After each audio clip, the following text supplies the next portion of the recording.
থেকে আপনাদের যা শিখবার যা জানবার সেগুলো তো আপনারা জানতেই পেরে গেছেন।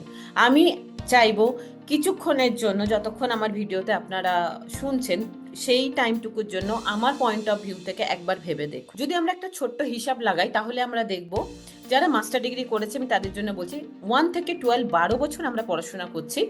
এখানে 12 বছর হয়ে গেল, তারপরে আরো 5 বছর আমরা পড়াশোনা করি, মানে 17 বছর আমরা পড়াশোনা করি। তার আগে হয়তো কেজি পড়ছি, আমরা নার্সারি পড়ছি, 17 18 19 মানে 20 বছর অ্যাপ্রক্সিমেট আমরা পড়াশোনা করছি। যখন আমরা পড়াশোনা করছি সেই সময় আমরা অনেক কিছু মুখস্থ করছি, তার মানে আমরা আমাদের মেমোরি পাওয়ার যেটা রয়েছে, স্মৃতিশক্তি, সেটার উপরে আমরা কাজ করছি। আমরা যখন পড়াশোনা করছি 20 বছরে, সেই সময় আমরা অনেক সমস্যার সমাধান করে থাকি, মানে আমাদের যে প্রবলেম সলভিং স্কিল সেটা কিন্তু ডেভেলপ হয়েছে। আমরা স্ট্র্যাটেজি বানাচ্ছি যে আমরা কোন সময় কোন সিলেবাসটা শেষ করব বা কোন সময় কোন কোশ্চেনটা অ্যাটেম্প্ট করব, তার মানে আমরা খুব ভালো স্ট্র্যাটেজি বানাতে জানি।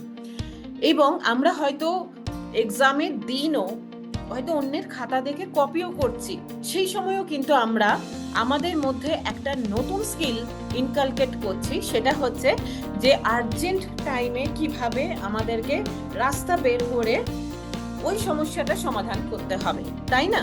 তার মানে আমরা এই যে 20 বছরের মধ্যে আমরা কোথাও না কোথাও একটা ডিসিশন মেকিং পাওয়ার, একটা স্ট্র্যাটেজি, প্রবলেম সলভিং এবং আর্জেন্ট সিচুয়েশনে কিভাবে আমাদের অ্যাকশন নিতে হবে, এই সমস্ত যে স্কিলগুলো হয় সেই স্কিলগুলো আমরা শিখেছি। তার সাথে তো যে নলেজটা আমরা পেয়েছি সেই নলেজ তো রয়েইছে।